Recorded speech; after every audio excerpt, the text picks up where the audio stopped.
The US is the world's largest stock market, the world's largest economy, the world's largest bond market, and China is the world's second largest economy, the world's second largest stock market, the world's second largest bond market.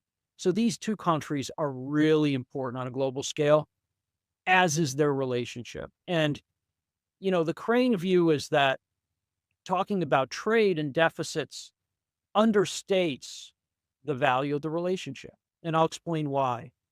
So we have a traded goods deficit with China that's just under 300 billion, which means that we buy more goods from them than they buy from us to the tune of about 300 billion.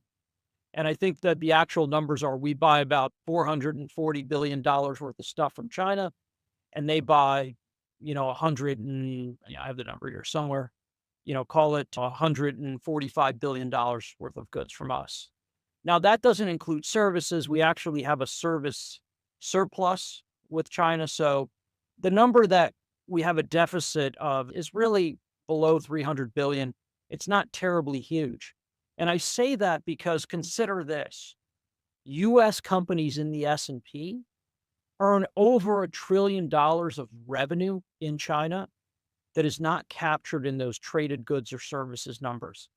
In other words, think about companies like Apple and Starbucks and GM and Tesla. The top companies in the S&P are making $1 trillion in China. China is a huge market for them, and it's a big part of their growth.